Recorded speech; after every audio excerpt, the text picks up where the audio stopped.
Hi, it's Jill here, and this is our flipped collaborate for assignment 1 for this unit. So I'm going to run through some examples and some ideas and hopefully clarifications about this case study or this study. So let's have a look over here. I'm in Canvas and I'm going to head to the Assignments tab, and I will look at Assignment 1. Just while we're here, you might see at some point this extra submission appear. I don't think you'll see it all the time, but you'll see it once the assignment has been due. I'll just make a quick note that this is only if you're asked by your ELA to resubmit something or if we're having trouble with your submissions. But otherwise, please make all of your submissions to the Assignment 1 space. And while we're looking at it, my next hot tip is that there is this print button up the top. You might find that helpful so that you can see all the information on a single page. I've hit that button and I've got this PDF printout of the assignment details. So you might like to keep that handy while you're writing your assignment. So we can see that assignment 1 is due at 5 p.m. on Monday the 9th of April. That's in week 5. So we've got a little bit of time to work through this and get your ideas organised. It's worth 30% of your grade and you've got 1,500 words to write. You'll see here that it also says plus or minus 10%. So you can go 150 words below that 1,500 word limit or as high as 1,650. Once you reach 1,650, we need to stop reading at that point, just to make it fair for all of the students. So please make sure that you check your word count carefully and don't submit more than 1,650 words. You can also see that there's some information about where to submit and how to submit, and we'll go through that as well. The key learning outcome for this assignment is to articulate and compare the constructions of childhood across different cultural and historical contexts. We're going to do that through a selection of images. Now keep that in mind while you're selecting your images, because we're looking at constructions across different cultural and historical contexts. So think about choosing images that show different cultures and different times, different points in history, because that will give you something really meaty to talk about in part 2 where you're comparing and contrasting. You can see in the assignment details that there is a template, and this template will just help you to set out and format your work. So keep your eye open in, this is my PDF version, but it's also in here in the assignment details. Here's the template where I can download that from, download my template. So let's look at the steps that you're going to follow. There's 2 parts, part A and part B, and part A has 2 steps. So starting off, you're going to choose 5 images. You'll note that in the text that's really important for this assignment, the Soren and Galloway text, there's 10 different constructs, but you don't need 10 images, you just need 5 for this assignment. So you're going to choose 5 images representing varied constructions of childhood. And you can see now that it goes on to explain that these don't have to be photographs or they don't have to be paintings, they can be a whole range of different things. And the examples here are poems, songs, or extracts. Anything that you can think of except for videos. Please don't choose live videos. You can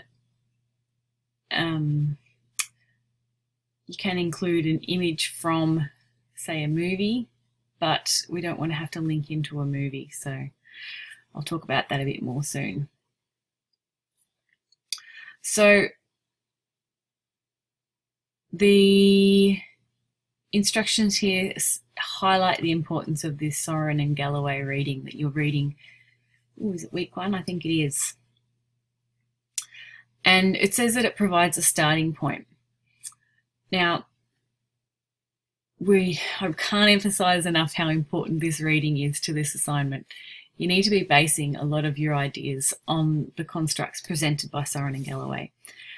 And from there, if you're aiming for the higher marks, you might also draw on other authors who talk about constructs of childhood and ways that we can represent childhood based on our own socio-cultural constructions.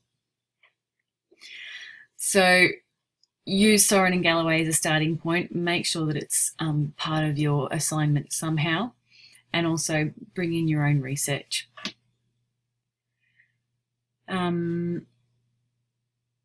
There is a note here to help both us as ELAs and you as researchers that please be mindful that the images can cause distress. So make some careful choices so that particularly ones that might be images of war or violence, these things might be not the best choices for this assignment, so that we can look after each other, both yourselves as your researchers and your ELAs who are marking your work. So you head out, you find 5 different images, and then you're going to group them together and start to talk about them inside this template for part A. You're going to make sure that for each image you name the image and you name the construct that it relates to. You need to make sure you include an example of your image, and that is the actual picture, and that you summarize it. So let's have a look at some examples of what that might look like. Over here, I've taken the template and I've added some things into it. So I'll start by just emphasizing that the template, that the rubric doesn't have any marks for formatting. So if you don't use this template, that's perfectly fine, so long as you include all of the key requirements. And any formatting guidelines that I give you are only suggestions about how to make your work presented in a professional and neat way. And there's more guides in the student portal about how to present your work in that neat professional way. But there are no marks for the presentation of your work, only for your APA referencing. So I've gone up and added a title page to this template. Feel free to do that. I've said here that it's optional. You definitely don't have to have a title page, but you are most welcome to add that in, and I think it does add that professional touch to your work. And you'll find that this is already a title inside the template and part A. So this is what your work might look like. You're going to have to put 5 images, include your example image. So here's an image that could be used, and here's another image that I've pasted in. That's a textual image. And here's another image. So I've got 3 images so far inside this template. Keep in mind that anytime you put something inside an assignment which isn't something that you created yourself, you need to cite where it came from so that you're acknowledging your sources and also showing us that you've done some good research. In this case, the images will need to be cited as well as your research. And I've put some extra details on the Padlet to make sure that you can come back to these citations. We know that images are a bit of a tricky thing to cite because you can't always find all the information that you need. especially if it's more of a stock image from the internet. So please just cite as much as you can, and give us as much chance as possible of finding that image again or tracking where you found it. So do make sure that when you add your images into your assignment that you're putting a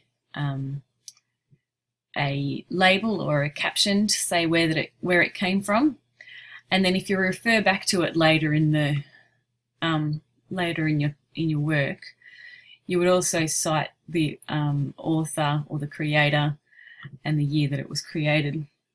You'd use that as an in-text citation. So I've put a couple of examples here of how you might write part A. I said that you might start off with where and when this image was painted.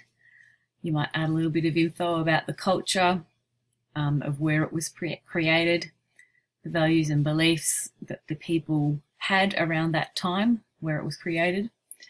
And of course, these would be backed up with citations. So you can't just say that let's guess that this was in Italy, that the Italians believed these things and did these things with their children, because in academic writing we always want to back ourselves up. So if you're going to say something about a culture, aim to back it up with some research. So once I've set the scene, I might move on to talk about Sorin and Galloway, and I might cite the things that they have to say about the child as innocent. Always aim to paraphrase where possible with academic writing, unless there's a very specific turn of phrase or use of language that the author uses. That's when you would use small quotations. But paraphrasing shows that you've got that more sophistication in your writing. And then you might explain why you think this image represents Sorin and Galloway's ideas. So Sorin and Galloway say that the child is innocent is this, this, and this. This is why what it's all about. And in this picture, you can see that this child is doing this, and the parent is doing this, and therefore it's a good representation of this construct. So it's just a really brief explanation of why you chose the image and how it relates to the construct. I got halfway through there and I realised I had missed a step.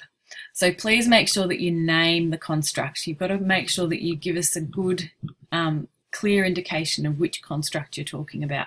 And I've used subtitles here in my example. I think that's a really clear way to make sure you don't miss that step. So make sure that you tell this construct. Make sure that you reference and cite the images and do these things. Summarise when and where the image is from and how it represents the construction of childhood you have aligned it to. So that's one way you might do it. Here's another example. This is a piece by Henry Lawson, and I haven't named a construct here because I don't want to give away all the answers, but you would name the construct that you think this links to. I've got a bit of a reminder here. Please limit text images to 200 words. Think of your ELAs who are marking your work. You don't want to annoy these ELAs. No, you want to look after us and keep very brief sections, very brief textual images, so that we can quickly scan over the ideas and then understand what sort of image you're presenting, and then see if what you're telling us about it links up to what we're reading in the image. So if you do present a textual image like this, you'll just paste it in, give us a citation, make sure it's clear where the textual image stops and your own discussion starts. So you could use text or you could use formatting to make that clear. And just keep in mind that while with this first one, I talked about the context first and then I linked up to the construct. That's just one way to do it. You could also do it by starting with the construct and citing Soren and Galloway, and then moving on to describe the location and the time and the culture of the image. Once you've done that, then you might explain how the two connect. So it's up to you. This is the craft of writing. It's up to you to think about how you're going to explain these things and meet the assignment requirements. Okay, example number 3. Name the construct. Make sure you don't miss that step. Make sure you cite anything that you haven't created yourself. And this is just a reminder to consider the context. So while this movie was created in 1968, it's actually depicting a construct of childhood from the 1800s. So you'd be talking about that 1800s construction of childhood and what the adults thought about children in those times, what the adult's role was, what the child's role was. Don't get caught out by discussing a 1968 construction of childhood, unless you want to describe that particular time, and then perhaps this image wouldn't be the right one for that particular time, because this isn't what children were like in 1968. Okay, clear as mud? No, I think it is relatively straightforward for part 1. You choose the images, you relate them to the constructs, and you make it really clear why you've chosen those images for those constructs. So word count wise, you're looking at around about 100 words for each image. You can of course go further than that. You've got the 10 plus or minus 10%, and also you can take words from part B towards part A where you need to. We're not policing the word count inside your assignment. You just make those choices yourself about where you need to prioritise to meet the requirements.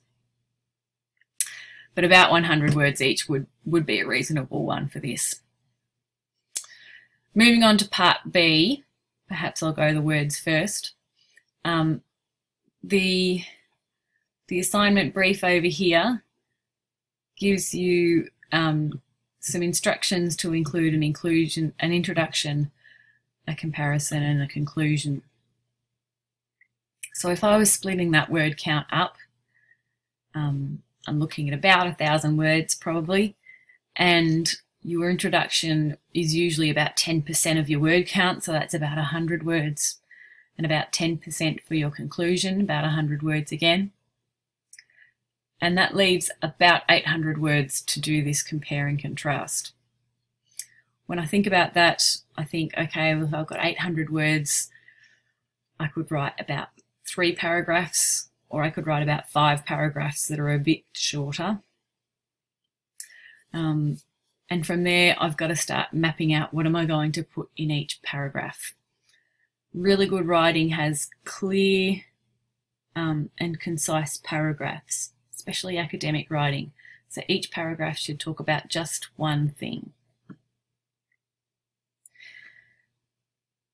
And in this case, it might be that each paragraph compares 2 things, compares 2 constructs, and it might talk about, one paragraph might talk about some similarities between 2 constructs, and one might talk about some differences between 2 constructs, or you might focus on the role of the adult and look at that as one of your paragraphs. Again, this is the craft in the writing. You need to make the decisions about how you're going to structure your paragraphs. But of course, we're here to help out. So we encourage you to map out your paragraphs and then present it to us, to your whole group, on your assignment 1 Q&A board, and say, hey guys, this is what I'm thinking. Has anyone else got some plans for their paragraphs? What are you doing? And that's the best part about learning online, is that you can share your ideas with each other. Now, I've gone a little bit off track because I probably should have talked about what you're putting into it first. So let's just go back and read the instructions. It's saying that you're going to compare and contrast the 5 constructs that you outline in Part A. You're going to briefly introduce why it's important to consider the constructs through which we view children and childhood. So why is this important to you as an adult and to you as a beginning teacher or a pre-service teacher? And what impact does it have considering how we view children? The middle part of your discussion will be comparing and contrasting the 5 constructs, and you need to include the impact these constructs may have on the relationship between adults and children. And you'll see that Soren and Galloway talk about this, and we need to explore that further, possibly by finding your own research on what those constructs might, how those constructs might impact on us. And that's a big focus in the rubric. So make sure that one's clear in your work. What impact does it have on the adults and the children? And of course, the conclusion should be summarising and pulling your ideas together. It should go beyond just being a repeat of the introduction and perhaps leave you with something to think about. It's going to summarise what your comparison illustrates about the social construction of childhood. And you can see there that social construction is something which comes up a lot in our unit, that who children are and what we believe children should be and do is constructed by us as a society. We make those rules, and as society changes, our ideas change. So that should be something that you're arguing throughout this Part B, that society does construct that view of children, of childhood. So, reminders. Your descriptions should be supported by academic literature.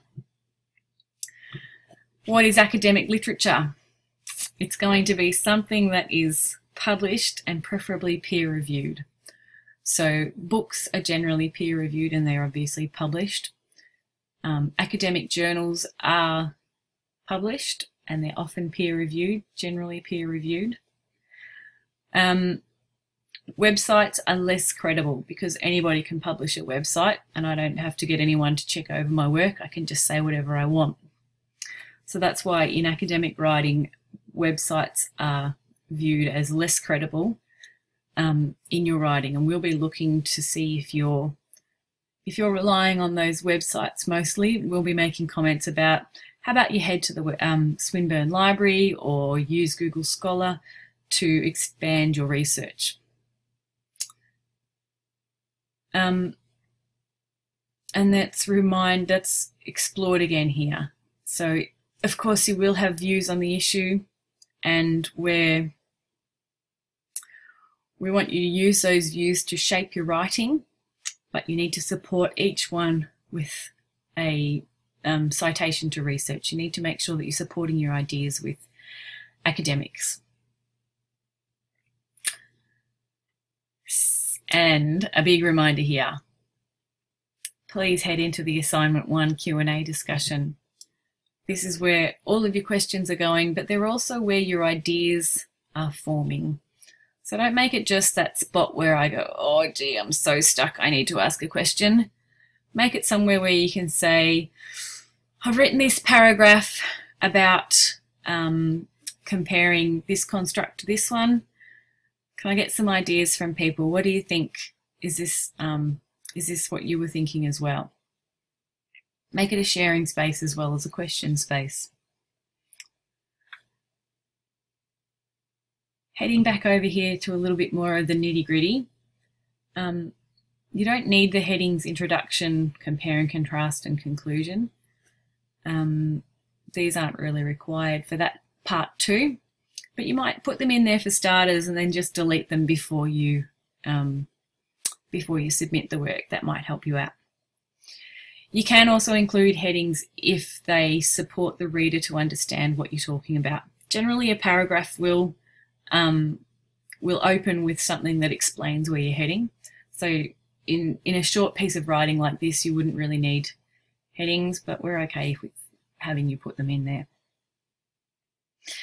And this is academic writing, so please write in third person rather than first person. I think that it would be more in third person. So Soren and Galloway explain, and then you talk about what they think rather than what you think. Now, every academic piece of work needs a reference list. And you'll see that the template has references in here. It's got this just placeholder. You can get rid of that. Soren and Galloway are going to be one that you will use. So inside our unit, you'll be able to find the references page.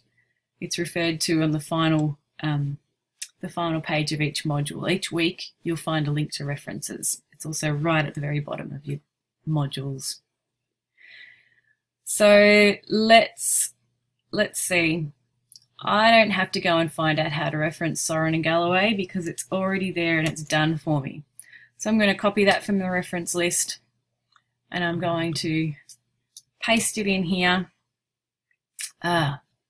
This is what often happens, is that you end up with a reference that isn't quite correct. APA referencing means that you need to have a hanging indent here. And this particular document has a reference style. So if you remember that one, I think it's also on design, is it? Oh, now it's testing me out and I'm live.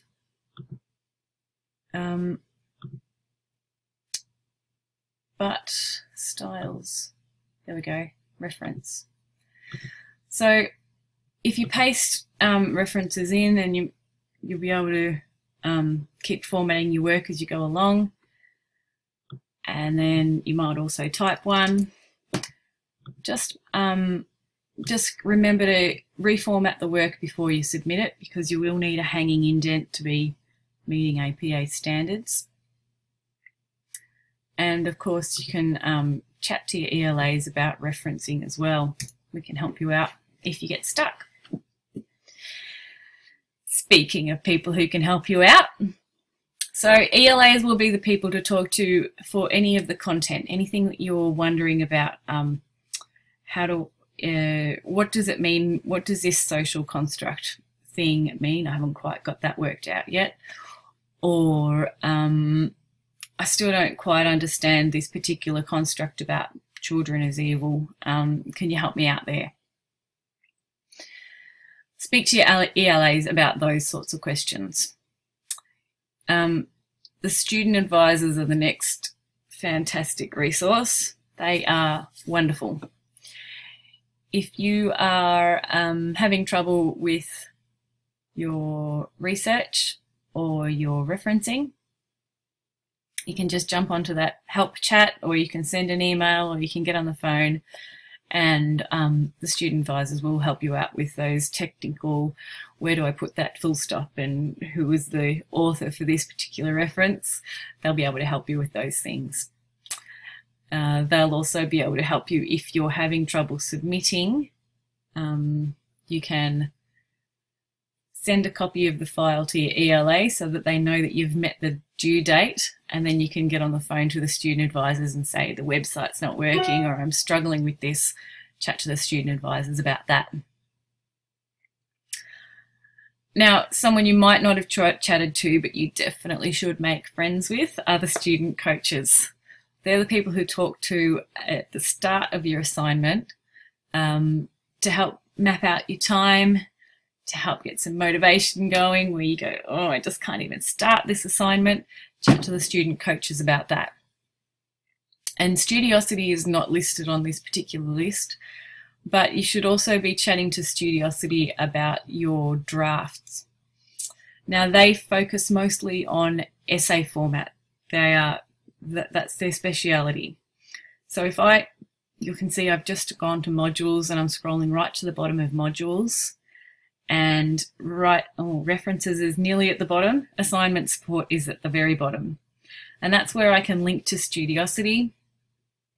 I can send them my draft and ask for support. And for this assignment, you'd be looking at particularly part B.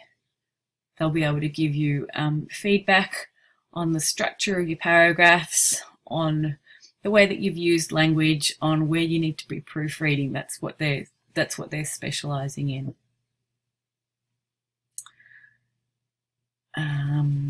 What other reminders have I got for you?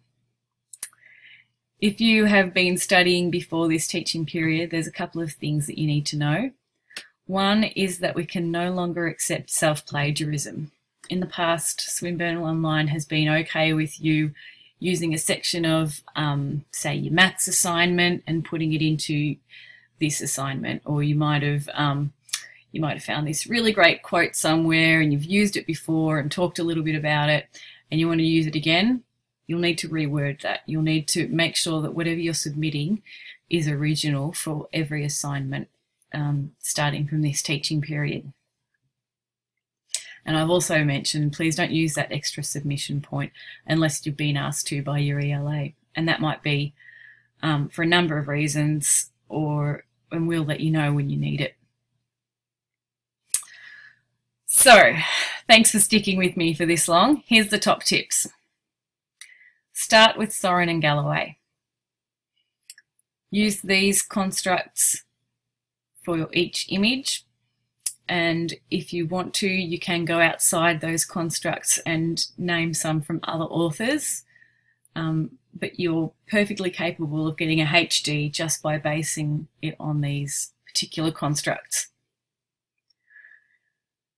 Know the role of the child and the adult. I've emphasised that a couple of times. Understand why it's important to explore the concept of different constructions of childhood.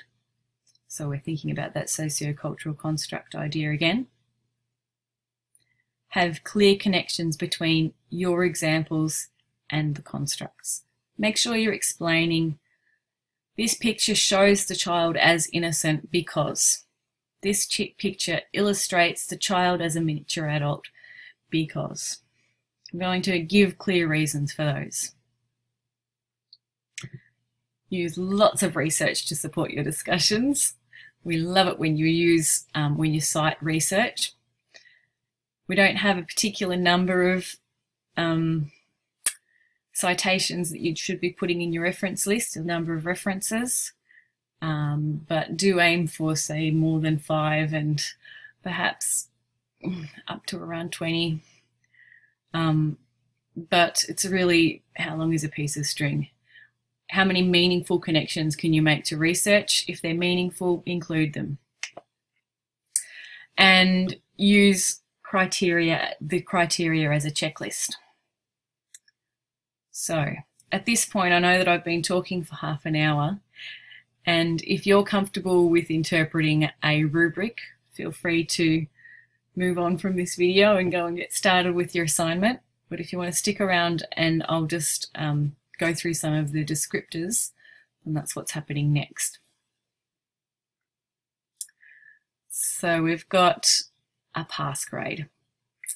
I'll start off by saying that this is a holistic rubric, which means that in order to pass, you need to fulfill all of these standard requirements.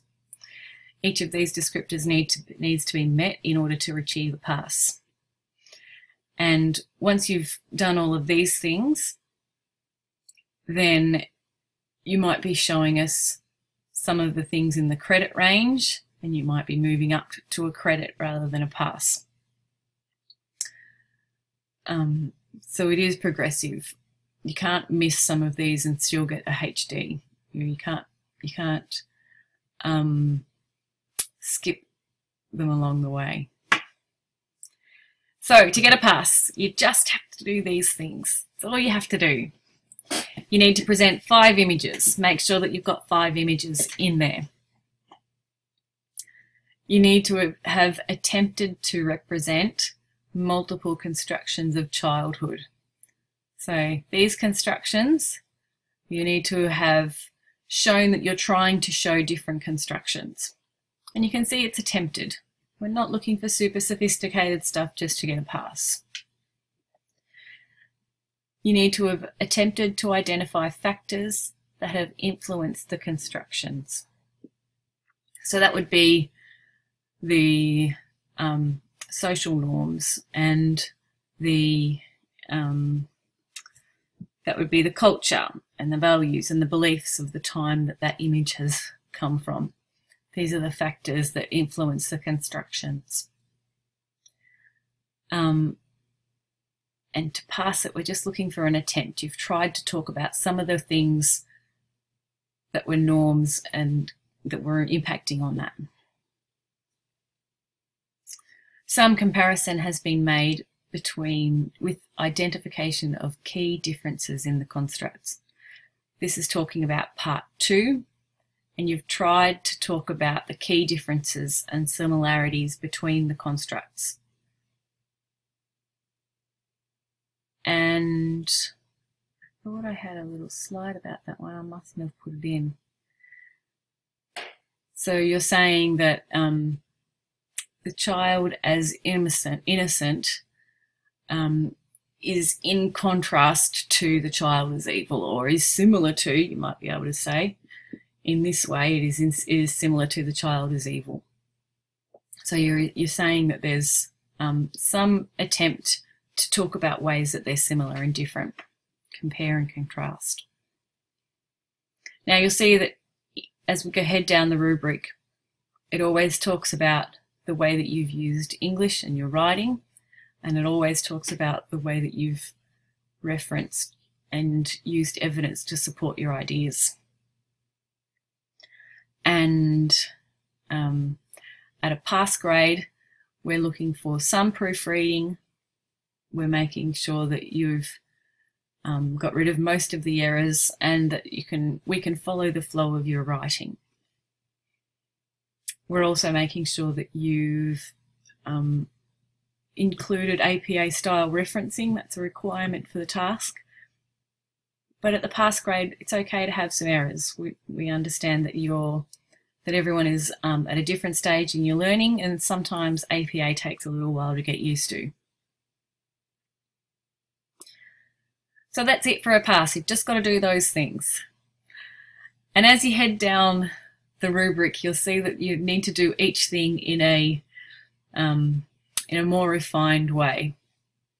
So at a pass grade, we just want to make sure you've got those 5 images. At a credit grade, the images clearly represent constructions of childhood over time and in different cultural contexts. We didn't need the different time and cultures for pass grade, but we do for a credit.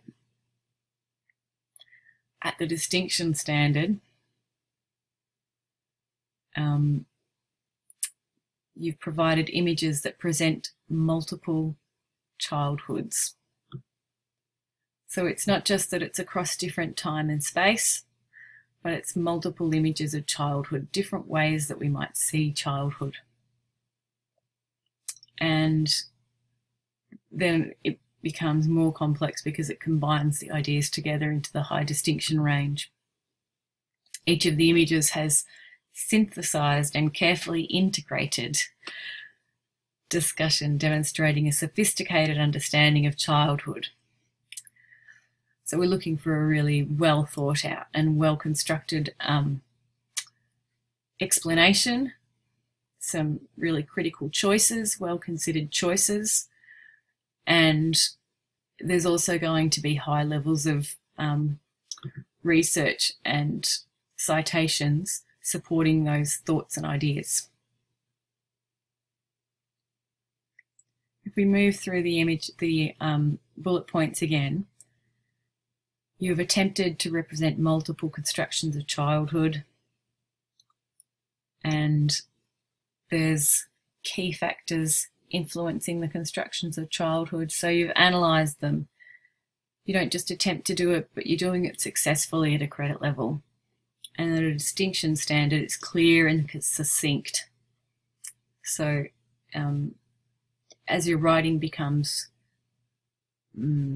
clearer, and as it moves to the higher standards, it's going to be easier to follow and more thoughtfully chosen. Now you can see that I've talked a lot about making sure that you look at the roles, and it does talk about it here.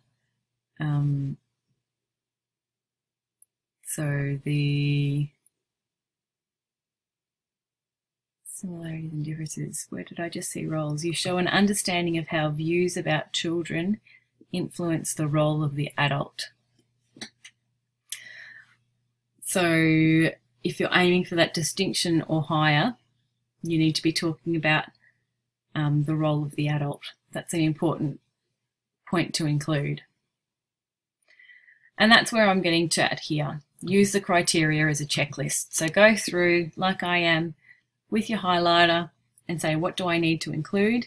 And tick it off as you draft and you redraft. Come back to this rubric and say, have I done this? Yes. Where is it? Highlight where I've talked about the role of the adult. Have I compared ranges of contextual factors influencing images? Okay, so context, that's about location, culture and time and beliefs and values. Location, yep, here's where the cultural bits are.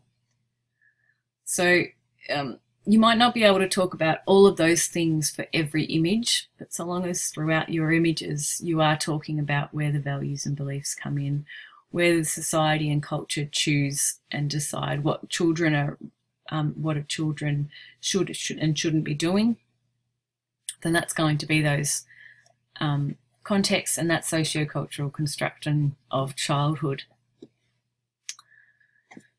So I think that's it. I think that's giving you a general idea of how to use the rubric and what you're looking for. So let's look for what you really need to be aiming for. You're going to have in-depth research. We want good quality references, and we want you to be citing them to support your thoughts and ideas. They're going to be some original ideas, so it's going to show us that you've really thought carefully about what these constructs are, and you've done some research to find out, okay, Soren and Galloway think that the child is an adult in training. Who else thinks that? And can I perhaps compare the two views of those authors, or perhaps I can link them together? And I can show my own ideas in amongst there as well. Or I can show original ideas by linking them together. Each of the images has synthesized and carefully integrated. So the connections are what we're looking for at a high distinction standard. You're not just telling us and repeating back what Soren and Galloway has said, but you're making those connections and showing the sense of synthesis. Of course, at a high distinction stand, oh, I've missed this bit about the role of the adult. That's really important at the higher end of the scale. And of course, at a high distinction standard, your writing will be clear and concise, it will be logical, and it will be very well proofread so that there are minimal errors in there. Occasionally, even at a HD standard, you will see some slip through, but we understand that that's human. You'll also have clear use of APA referencing, and remember that you can draw on lots of resources to work out how to reference. Even at a HD standard, I would understand if some of the images had some issues with referencing, because I find the images difficult to reference. Okay, thank you for sticking with me through the rubric. Best of luck with this assignment. I think it gives you a real chance to be creative in your choices and thinking carefully about what images you're going to pick. And I really enjoy seeing the different creative and innovative images that students choose. So please pop these ideas into the boards, share your thoughts, and we're looking forward to reading your assignments.